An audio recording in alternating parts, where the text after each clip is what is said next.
y una parábola sobre el reino de los cielos. El mensaje de Jesucristo, si hoy en día tú hablas con alguien y le preguntas, ¿qué era lo que predicaba Jesucristo, lo que enseñaba?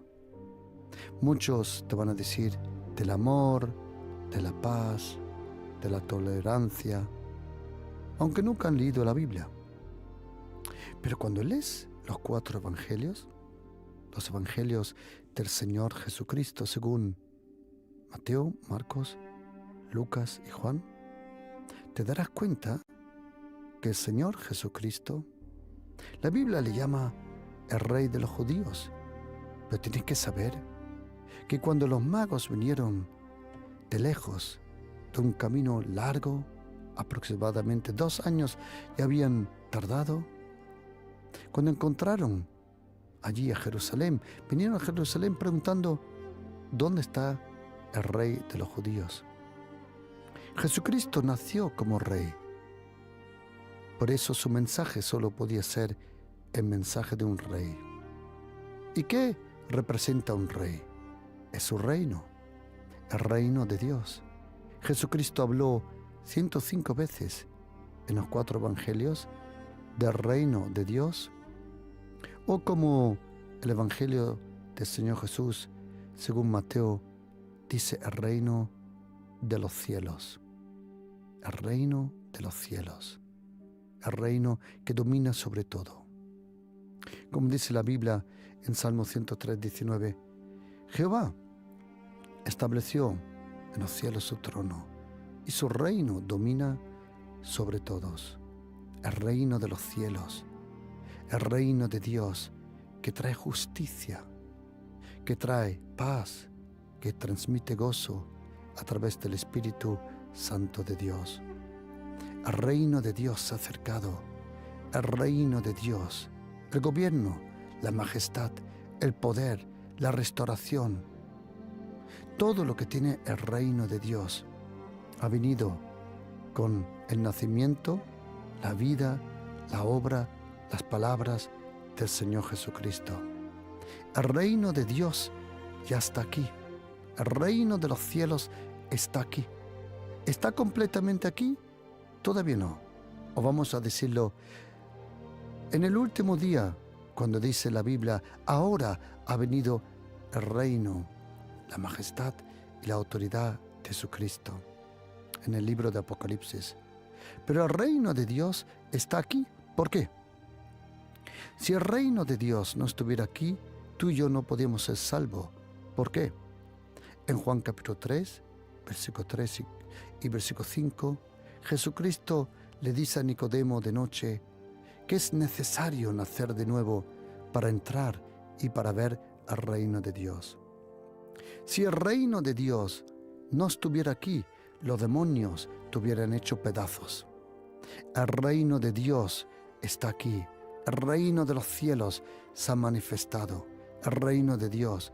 Buscad primero el reino de Dios, dijo el Señor, y su justicia.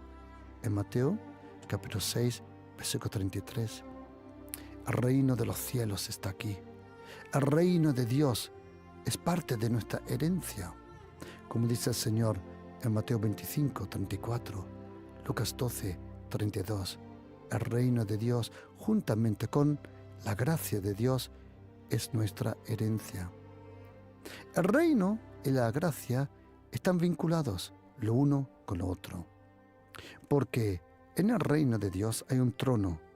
Es el trono que es prometido en Isaías capítulo 16, 5, pero luego lo encontramos en Hebreos capítulo 4, versículos 16.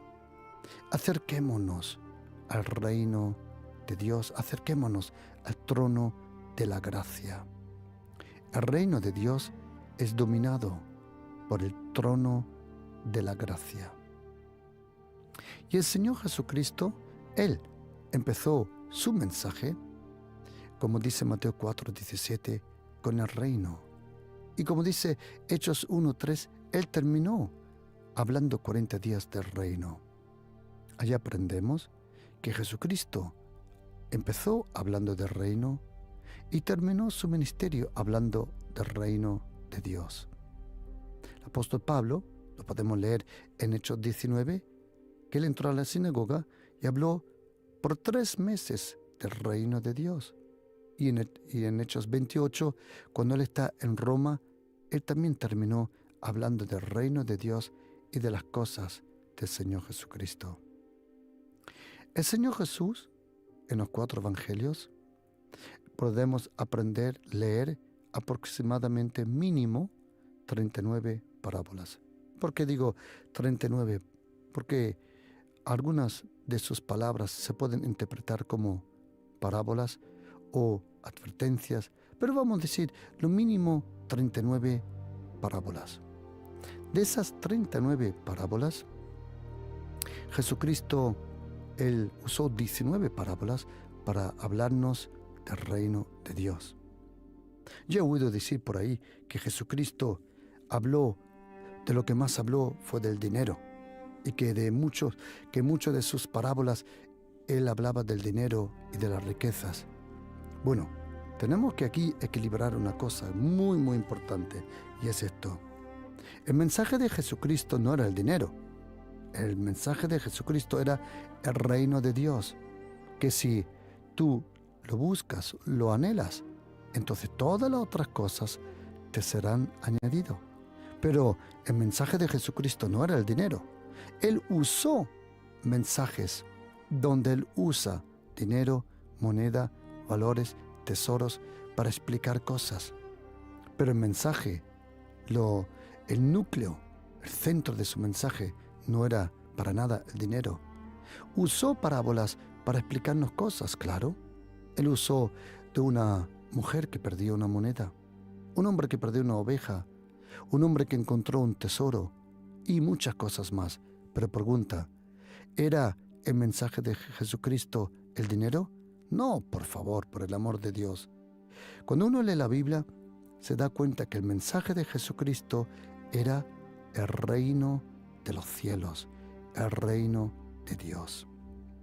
Y una de estas parábolas la podemos leer en el Evangelio del Señor Jesús según Mateo, capítulo 25. Es interesante cómo empieza esta parábola.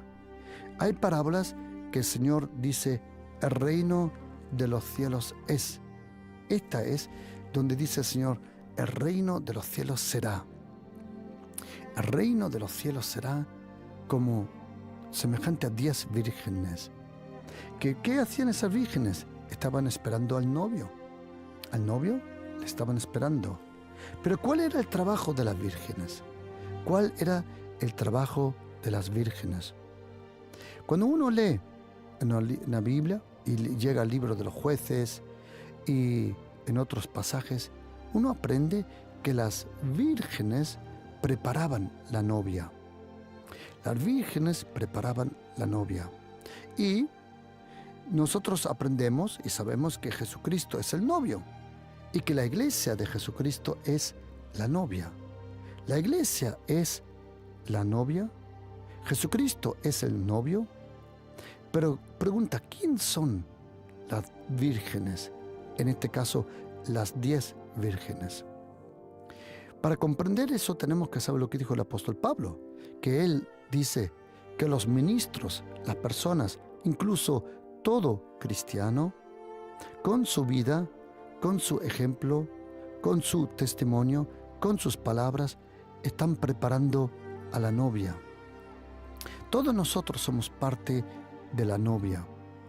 Es interesante que el apóstol Pablo, cuando habla de la eclesia, como se dice en griego, iglesia, eclesia, los llamados hacia afuera, que cuando habla de la iglesia, el apóstol Pablo usa mayormente 3 términos.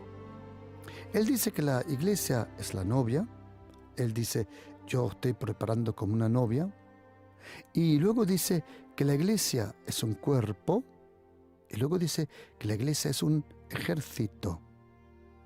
¿Sabes? He aprendido a lo largo de los años que donde hay una novia, también hay una boda.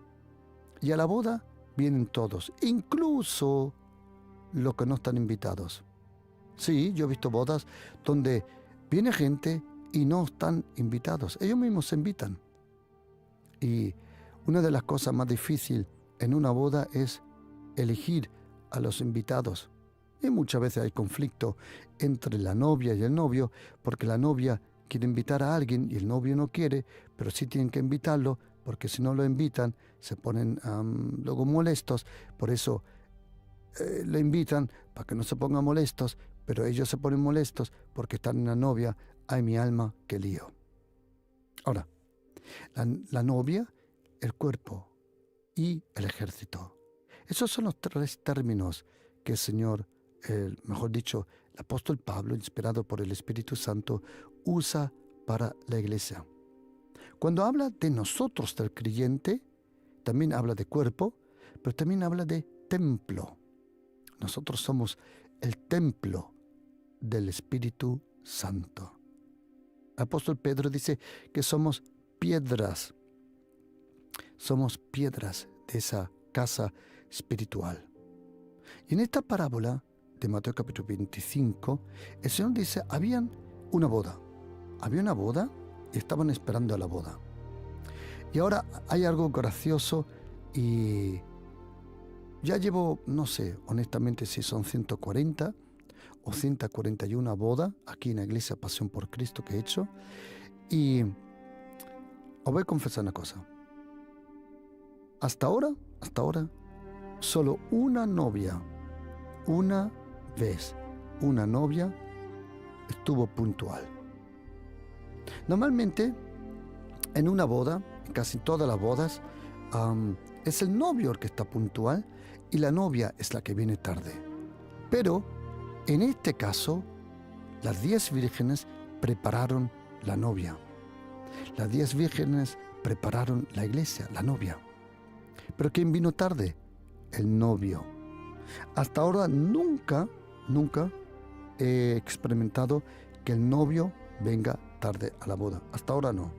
Puede suceder, pero hasta ahora nunca he visto que el novio ha llegado tarde. Siempre la novia, hasta ahora, como dije, una única vez en todas las muchas bodas, entre 140, 141 bodas que hice, una vez vino la novia puntual.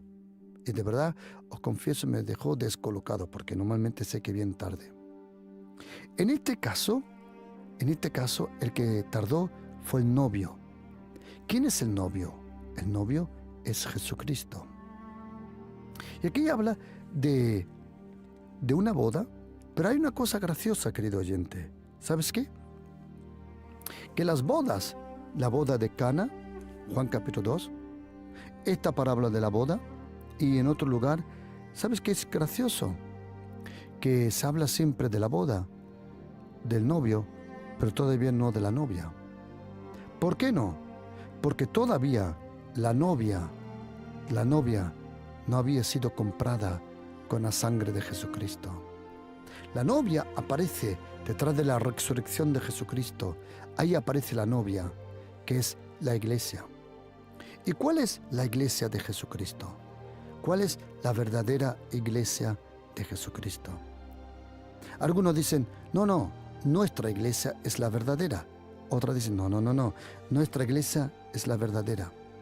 Incluso tú te dejas bautizar en una iglesia y cuando vas, porque tienes que cambiar por trabajo, cuando cambias a otra nación, a otro lugar y vas a otra iglesia, hay lugares que te obligan a bautizarte de nuevo porque el bautismo de la otra iglesia dicen que no es válido. Eso no es correcto. Eso es sectario. Ahora, ¿cuál es la iglesia de Jesucristo? Porque Jesucristo no es como algunos de nosotros que van por ahí y tienen varias novias. No. Jesucristo solo tiene una novia, un cuerpo. ¿Cuál es la iglesia de Jesucristo? Si tú le preguntas a un católico, él te dirá, la iglesia católica es la única iglesia. Si tú preguntas a ciertos hermanos evangélicos, ellos te van a decir, no, la nuestra es la única. Bueno, querido, mira, Jesucristo no tiene muchas iglesias, Él solo tiene una.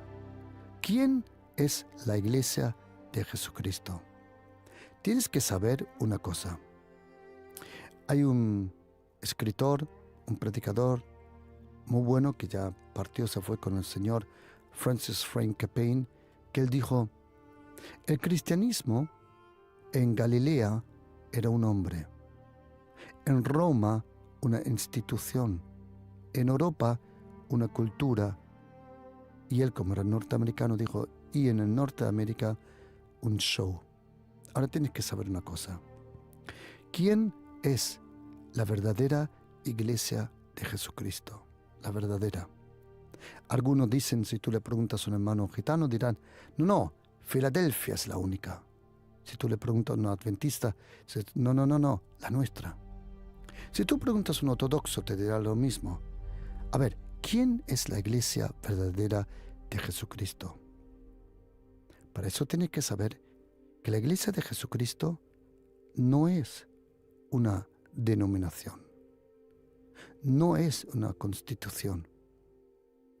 La iglesia de Jesucristo son todos aquellos, toda persona que cree en la persona de Jesucristo, en Dios el Padre y Dios el Espíritu Santo. Otra vez, la iglesia, tú eres parte de la iglesia. Tú no vas a la iglesia, tú eres la iglesia.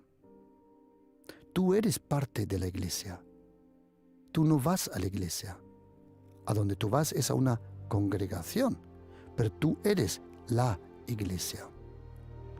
Por eso todo lo que tú haces en casa afecta la vida y la atmósfera de esa iglesia local. ¿Cuál es la iglesia verdadera de Jesucristo? La iglesia verdadera de Jesucristo son todos aquellos que creen en Jesucristo, el Hijo de Dios, que Él es el único Salvador, que Él es el Mesías, que Él dio su vida por nosotros, que Él nos salvó y por su gracia somos salvos. Él nos dio su justicia, Él nos santificó, Él nos ha salvado. Para ser partícipe de esa iglesia, tienes que creer en Dios el Padre, Dios el Hijo y Dios el Espíritu Santo. Yo sé que la palabra Trinidad no aparece en la Biblia, pero eso no elimina el hecho y la realidad que nosotros creemos en Dios el Padre, Dios el Hijo y Dios el Espíritu Santo. El Padre envió al Hijo, al Verbo, y cuando el Verbo vino a la tierra, su nombre era Hijo, como dice Isaías capítulo 9, versículo 2 adelante. Jesucristo vino. Jesucristo es el único hombre que no fue creado. Él nació, pero era preexistente como el Verbo con el Padre. Y el Espíritu Santo es el Espíritu eterno. Por eso nosotros creemos en Dios el Padre, Dios el Hijo y Dios el Espíritu Santo. La iglesia de Jesucristo, la novia de Jesucristo, son todos aquellos que creen en Jesucristo, el Hijo de Dios, en Dios el Padre y Dios el Espíritu Santo. No puedes creer en Dios el Padre si no crees en Jesucristo. Juan lo dijo muy bien: el que no tiene al Hijo, no tiene al Padre. Así de fácil es. En esta parábola, Mateo capítulo 25, Jesucristo compara a todos los cristianos con 10 vírgenes, a todos. Y dice que habían 5 que eran prudentes y 5 que no eran prudentes. Ahora tienes que saber una cosa. Esa palabra prudente o insensata, mejor dicho, la palabra insensata significa personas que han perdido el filo, que han perdido el norte, que ya no saben dónde está el norte, se dice hoy en día, que han perdido el filo. Dice aquí que eran prudentes 5 y 5 eran insensatas. Las insensatas, tomando sus lámparas, no tomaron aceite. ¿Qué sabemos del aceite? Nosotros cristianos sabemos que el aceite es un sinónimo para el Espíritu Santo de Dios. Algunos dirán, momento.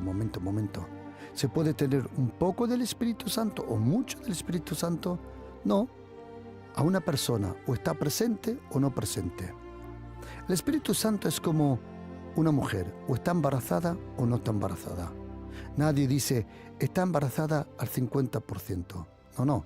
O estás embarazada o no estás embarazada. Y el Espíritu Santo es lo mismo. O está presente en tu vida o no está presente. La verdad que siempre está presente el Espíritu Santo. Pero la verdad es esta. O déjame explicarlo así. Una vez en la televisión me preguntaron, Pastor Juan Cano, ¿usted tiene al Espíritu Santo? Y yo le dije, señora, importante no es si yo tengo al Espíritu Santo, la pregunta es si Él me tiene a mí, si Él tiene todo el control sobre mi vida. Eso es lo único que importa. Dice 10 vírgenes y esperaron. ¿Por qué? Porque el novio, dice la Biblia, tardó. Se dejó tiempo. ¿Os acordáis lo que dijo Jesucristo en Apocalipsis? Él dijo, vengo pronto. Menos mal que no dijo, va a tardar un poco. Él dijo, vengo pronto y hace 2000 años. Imagínate. Y dice, y tardándose el esposo, cabecearon. Y a medianoche se oyó un clamor. Aquí viene el esposo. Salid a recibirle. Interesante. Imagínate, te invitan a una boda y la comida de la boda no es a las 4, no es a las 12, sino a las 12 de medianoche. Si tú quieres ahorrarte dinero, a la comida a 12 de la medianoche, ahí no viene nadie y te vas a ahorrar mucho dinero. Y a medianoche se oyó un clamor. Aquí viene el esposo, salid a recibirle. Entonces, todas aquellas vírgenes, atención querido, vírgenes en la Biblia significa algo muy bueno. Significa personas que se han cuidado, mujeres que se han cuidado, pero a nosotros también nos llaman vírgenes cuando te cuidas de la influencia, del veneno de este sistema, de este mundo.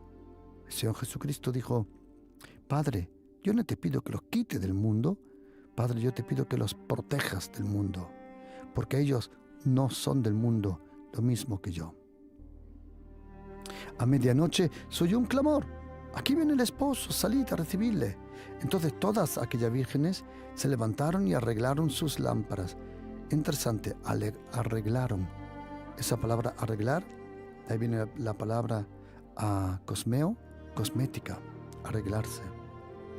Y las insensatas dijeron a las prudentes, dadnos de vuestro aceite, porque nuestras lámparas se apagan. Mas las prudentes respondiendo diciendo, no, ¿para qué no nos falta a nosotros? Si os damos a vosotros, no va a faltar también a nosotros. Id, más bien a los que venden, y comprad para vosotras mismas. Bueno, ahora una anécdota. Normalmente a medianoche todo está cerrado.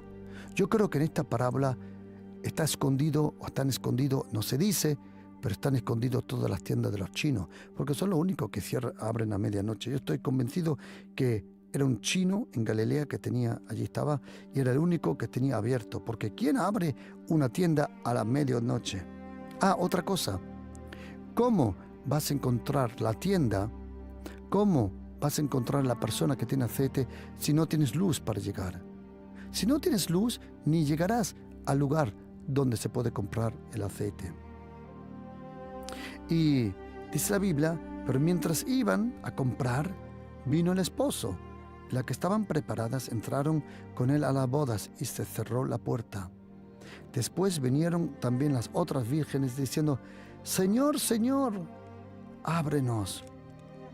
Mas él respondiendo dijo, de cierto os digo que no os conozco. Interesante, no os conozco. Nunca tuve comunión con vosotros. No os conozco.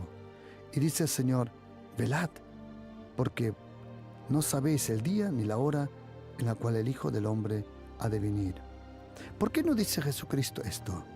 Porque estar salvado, querido, vivir bajo la gracia, no significa que tú puedes hacer lo que quieras. Tienes que vivir en el temor de Dios. ¿Sabes? Tienes que saber una cosa. Hay personas que dicen, si una vez eres salvo, siempre serás salvo. Y quiero decirte que así la cosa no funciona, querido. ¿Por qué? Porque si no, ¿para qué todo? Si tú una vez le dices sí a Jesucristo y entonces puedes hacer todo lo que quieras, entonces, ¿dónde hay la diferencia? ¿Qué significa ser salvo? ¿Qué significa santificación? ¿Qué significa salvación? La Biblia dice, el apóstol Pablo se lo dice a Timoteo, que Dios el Padre quiere que todos sean salvos. Dios el Padre quiere que todos sean salvos. Pregunta, ¿todos se van a salvar? Lamentablemente no. ¿Por qué? El apóstol Pablo le escribe a Tito en capítulo 2, versículos 11 y 12, que la gracia de Dios dice que se le apareció a todo ser humano. Todo ser humano, dice Job, que tiene 2 o 3 oportunidades de ser salvo. Pero no todos dicen sí a Jesucristo. Pregunta, ¿quiere Dios que todos sean salvos? Sí. ¿Van a ser todos salvos? No. ¿Por qué? Porque Dios el Padre, en algún momento de la vida, se acerca a tu vida y te ofrece por su gracia la fe y la salvación, la gracia, la justicia. No eres tú el que busca al Señor, es el Señor que te busca a ti. Y Él te ofrece la salvación. Si tú no la quieres recibir, ya es otra cosa. Ya la responsabilidad está contigo. El Señor se acerca, te ofrece la salvación y si tú dices sí a Jesucristo, recibes la salvación, pero ahora atención. En ese momento empieza un proceso de transformación. ¿Sabes? El mundo te deforma, pero el Espíritu Santo te transforma. Cuando uno recibe el perdón de Jesucristo, uno empieza a recibir esa gracia para ser transformado. El Espíritu Santo, Él hace una obra en nuestra vida. Él empieza a hacer una obra en tu vida. ¿Sabes? El Señor te ama como eres, pero te ama bastante para no dejarte como eres. Y yo conozco gente que ha resistido al Espíritu Santo. Así como Esteban en Hechos 6, Hechos 7, antes de ser apedreado, dice, vosotros resistid siempre al Espíritu Santo. ¿Qué significa resistir al Espíritu Santo? Yo he estado presente en campañas evangelísticas, en cultos, iglesias, donde alguien ora por una persona y porque la persona no cae al suelo, le dijo el predicador, no resistas al Espíritu Santo. Come on, guy, por el amor de Dios. Si eso es resistir al Espíritu Santo, entonces quiero decirle, querido oyente, el Espíritu Santo no es un payaso. Él es Dios, omnipotente, con un poder que no te puedes imaginar. ¿Ok? ¿Qué significa resistir al Espíritu Santo? Resistir al Espíritu Santo significa resistir a su trato y resistir a la transformación que Él quiere provocar en tu carácter. Resistir al Espíritu Santo significa resistir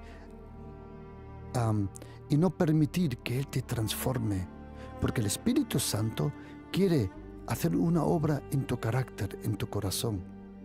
El Señor te da un nuevo corazón, ¿sí? Un nuevo espíritu, claro, pero Él quiere transformarte. Él te transforma. ¿Cómo? A través de su presencia, a través de su paciencia, a través de su palabra, a través de su gracia. El Señor, Él te santifica y luego te transforma. Es un misterio, porque en el profeta Isaías dice que Dios el Padre, Él no empieza nada, sino primero termina la obra. ¿Sabes qué? Dios primero terminó la obra en tu vida y luego la empezó. Es un misterio en la grandeza de Dios. Y sabes, estas 5 vírgenes, dice la Biblia, que ellas se quedaron sin aceite, no se preocuparon. Por eso tú y yo tenemos que decir, como dice Salmo 90, versículo 14, a Moisés dice, sácianos con tu gracia. La gracia de Jesucristo. Señor, sáciame, lléname con tu presencia, lléname contigo. ¿Sabes? Algunos se creen, Yo he ido al culto, yo he bajado al culto, todo va bien. No, querido, perdona. Perdona, estás equivocado. Estás equivocado. La puerta se puede cerrar. Yo no digo, atención, yo no digo que hay que tener un temor en su vida de tener miedo de no ser salvo. Si tú crees en Jesucristo y vives con el Espíritu Santo, tú tienes la justicia del Señor, la paz que te da la confirmación de la salvación y el gozo para gozarse y para vivir en esa salvación. Ahora, pero eso no significa que tú y yo podemos seguir pecando de una forma perversa, mala y aposta. Todos nosotros, como dice la Biblia, el justo cae 7 veces. ¿Cómo? Por sus pensamientos, sus palabras, su trato. Pero el Señor te perdona. Cuando tú estás bajo la gracia, estar bajo la gracia no significa solo ser salvado, sino poco a poco tienes que permitirle al Señor que Él te transforme, que empieces a ser una persona amable, cariñosa, de amor y de paz. Eso es, la obra del Espíritu Santo es multiplicar o duplicar el carácter de Jesucristo en nuestra vida. Aprended de mí, dijo Jesucristo, yo soy manso y humilde de corazón, aprended de mí. Pero estas vírgenes, dice la Biblia, que eran insensatas, que no habían previsto para lo que iba a venir. ¿Sabes? La Biblia nos advierte muy bien que podemos recibir la gracia en vano. A ver, déjame explicar lo que significa recibir la gracia en vano. ¿Dónde se puede encontrar eso? Algunos dicen, no, si yo soy una vez salvo, para siempre soy salvo. ¿Sí? Vale. Ok, si tú quieres creerlo, de acuerdo. Pero te voy a decir una cosa. Si tu vida no refleja la obra, la persona de Jesucristo, entonces piensa un poquito sobre tu estilo de vida. Mira, querido, tú y yo no somos salvos por obras, sino por la gracia de Jesucristo. Pero cuando recibimos la gracia, tenemos que ser una persona llena de amor. Y querido cristiano, déjame decirte una cosa. Oye atentamente. Lo importante en tu vida, ¿qué dijo Jesucristo en Juan capítulo 13? ¿En qué iban todos a reconocer que eres un discípulo de Jesucristo? En la doctrina que tienes. Hay personas que están más preocupadas por su doctrina que tener amor. Querido, si no tienes amor de Dios, amor hacia Dios, amor hacia el próximo y amor hacia ti mismo, entonces todo es en vano. Si en tu vida no hay cariño, perdón, amor, paciencia, si en tu vida no hay compasión con el próximo, entonces me pregunto honestamente, ¿pero qué clase de cristiano eres? ¿Te quieres quedar conmigo? Si tú sigues las huellas de Jesucristo, vas a tener el carácter de Jesucristo. Y uno puede recibir la gracia en vano. El apóstol Pablo lo dice en primera carta de Corintios 15:10. Dice que Dios dice que su gracia no fue en vano, lo que Dios hizo en su vida. Dice que Él, primera carta de Corintios 15:10 dice, pero por la gracia de Dios soy lo que soy, y su gracia no ha sido en vano para conmigo. Antes he trabajado más que ellos, pero no yo, sino la gracia. ¿Sabes? Algunos reciben el perdón y la gracia y luego no hacen nada con su vida. Acuérdate de 2 parábolas, y creo que estés atento y que lo sepas muy bien. Hay 2 parábolas bien serias. Una es Mateo capítulo 25:14 y la otra encontramos en Lucas, que es la multiplicación de las minas y de los talentos. Si no multiplicas lo que tienes, el Señor te quitará lo que crees que tienes. Imagínate. Luego el apóstol Pablo dice en segunda carta de Corintios, capítulo 6, versículo 1, dice que uno puede recibir la gracia en vano. ¿Cómo? Cuando uno no le da gracia a su próximo.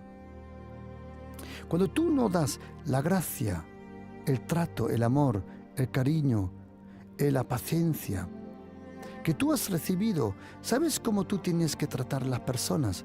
Así como Dios te trata. Con cariño, con amor, con paciencia, con su gracia. Trata las personas como Dios te trata a ti y ya todo está perfecto. Eso es vivir en la gracia. Vivir en la gracia es la gracia que tú has recibido, dársela a otros. Yo es que no lo comprendo, no, es que no me encaja, tampoco quiero que me encaje. ¿Cómo hay cristianos criticones, chismosos, malvados, envenenados, amargados? Es que, os voy a contar una cosa, es que no sé cómo explicarlo. Para mí es imposible, impossible, es imposible. Yo esta mañana me levanté, como casi siempre a las 3:30, y me voy a orar. ¿Tú te crees, de verdad, tú te crees que yo puedo estar con el Señor por la mañana junto, teniendo un corazón amargo? Imposible. ¿O tú te crees, si yo estoy enfadado con alguien, yo puedo estar con el Señor junto? Es que no funciona. Es que para mí es imposible. ¿Por qué? Porque en su presencia no solo hay plenitud de gozo, como dice Salmo 16:11, sino también corrección. Cuando eres cristiano no hay maldición en tu vida, pero sí corrección.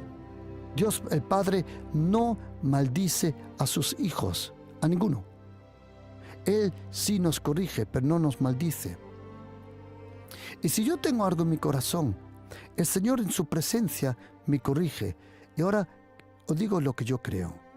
Yo creo personalmente que una persona que es terca, que es antipática, que es infumable, creo que se dice en español, que una persona que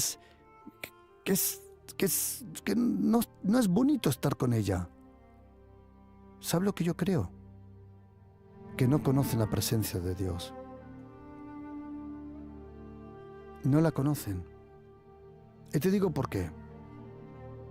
Porque si tú conoces el cepillo de dientes, no vas a conocer el mal olor de la boca. Y si tú conoces a Dios el Padre, de verdad, Él te va a transformar. La gracia en vano lo encontramos en primera carta a Corintios 15, versículo 10, segunda carta a Corintios 6, versículo 1, Hebreos 10, 29 y Hebreos 12, 15 y Galatas 4, 5. La gracia en vano. Cuando uno no usa lo que Dios te dio, lo puedes perder.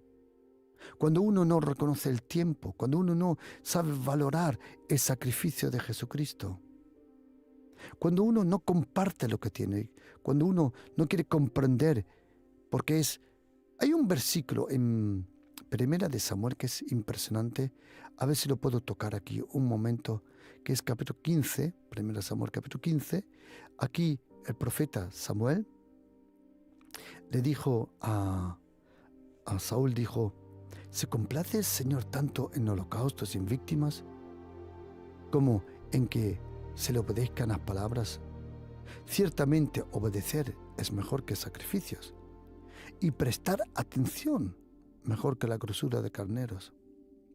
Dice, y ahora oye, porque como pecado de adivinación es rebelión y como idolatría es obstinación.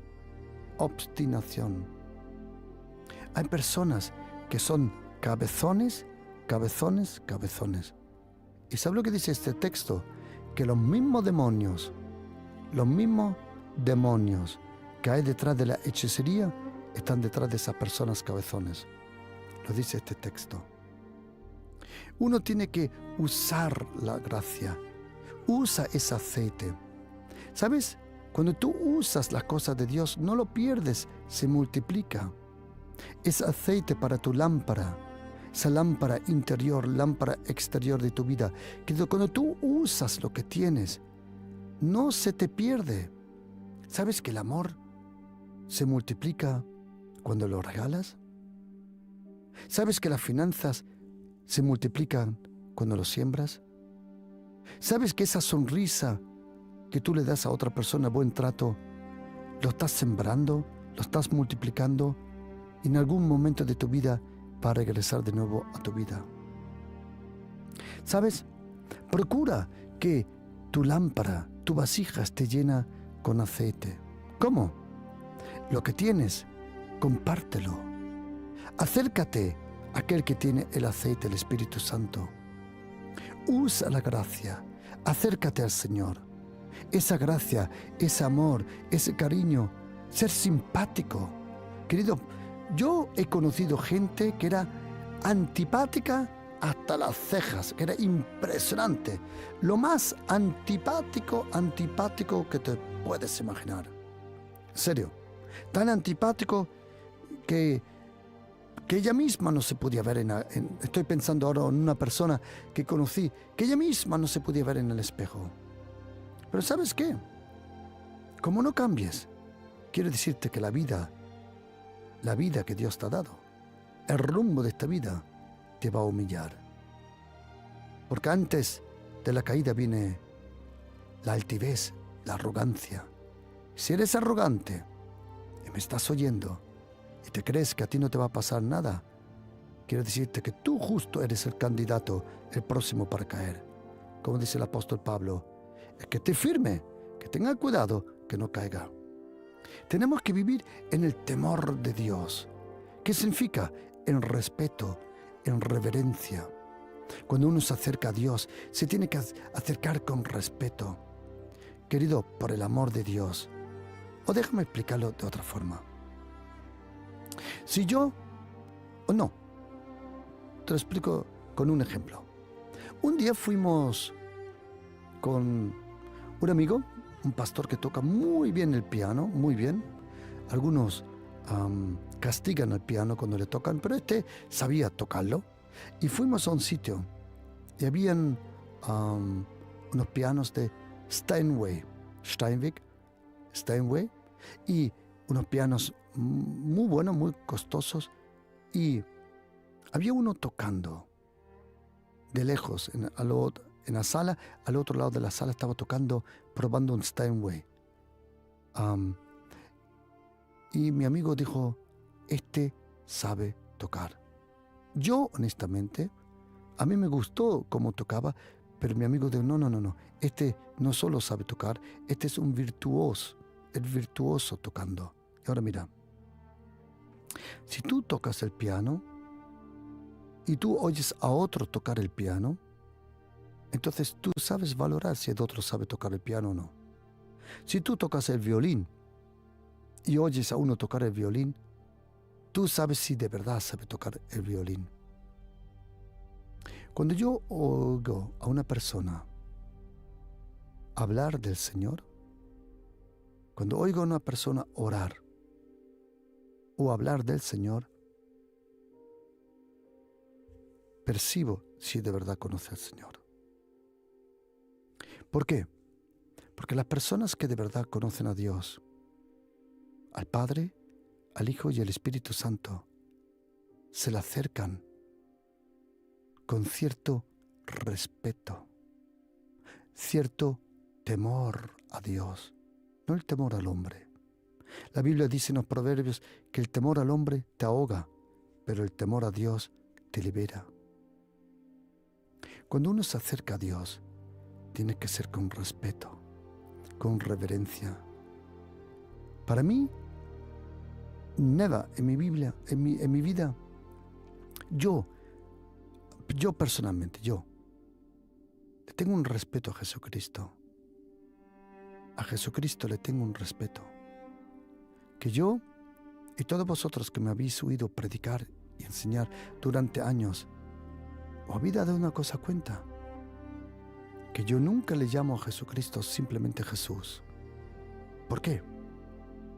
Porque ninguno de los 12 apóstoles se atrevió jamás a decirle a Jesucristo Jesús. Por respeto. Todos le llamaban al Señor Jesús Señor, Rabuni, Maestro. Todos le llamaban Señor y Maestro, Rabbi, Rabuni, Rab. ¿Sabes? El respeto, el temor a Dios provoca que tendrás aceite en tu vida. Te lo prometo. El aceite del Espíritu Santo. Porque el Espíritu Santo es el Espíritu de la gracia. Como dice Hebreos 10, versículo 29. Cuando uno tiene el temor a Dios, tiene respeto.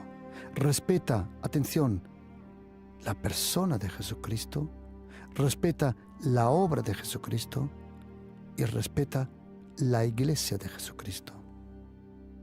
Hay personas que vienen a la iglesia y se comportan peor que en cualquier lugar.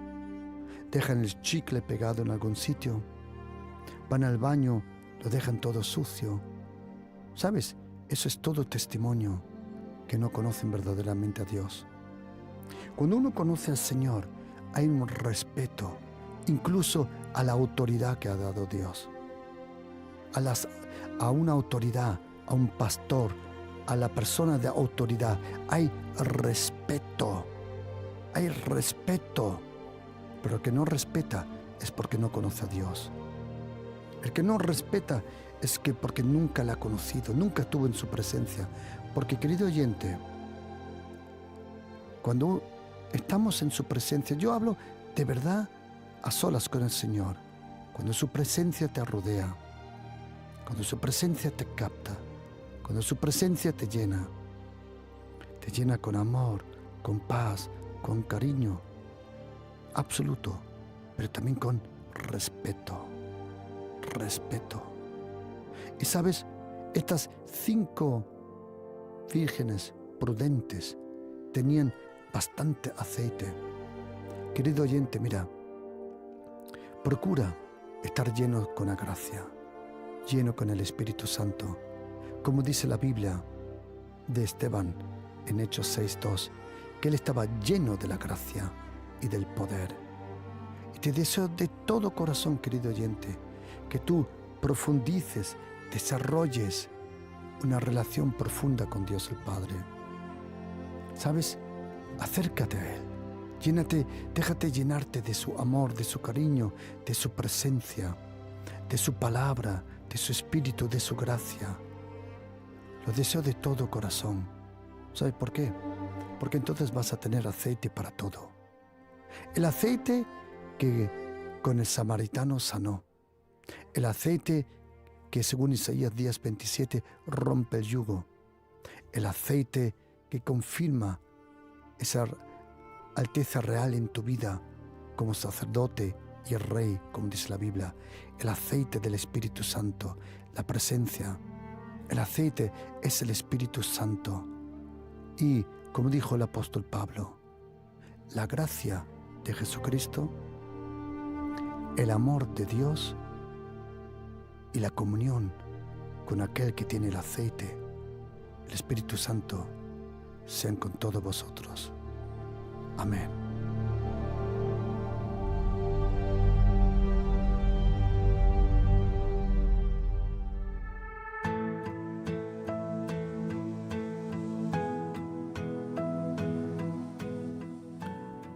Dinamis Radio, aquí con vosotros, Pastor Juan Cano. Hoy viernes quiero hacer por última vez un llamado.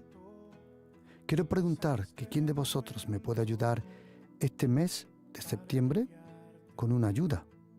Nosotros en Dinamis Radio no vendemos, no tenemos ningún otro ingreso, ni los programas, ni las cuñas, nada vendemos. Todo lo damos gratuitamente. Por eso necesito vuestra ayuda. Y quiero preguntar, ¿quién de vosotros dice, Pastor, yo quiero ayudar? Yo quiero ayudar que Dinamis Radio se pueda oír por muchos más lugares. Si tú me puedes ayudar, envíeme un mensaje al 629 614 174. Repito, 629 614 174. Gracias a todos los que me ayudan. Podéis hacer un Bizum, podéis hacer un ingreso. Yo envío la cuenta, queridos, y vosotros Si podéis ayudarme, os doy las gracias de todo corazón. Quiero preguntar, ¿quién de vosotros dice, pastor, yo quiero ayudar? Envíeme ahora un mensaje diciendo, yo quiero ayudar. ¡Qué bueno! Y tenemos las líneas abiertas para todos los que necesiten ahora un consejo, todos los que necesiten oración. Si quieres hablar conmigo en el programa directamente, llama ahora al 912 882200. Repito, 912 882200. Para todos los que quieran participar, orar, preguntar, aprovecha ahora 912 882200. Y en pocos momentos de nuevo con vosotros, Pastor Juan Cano.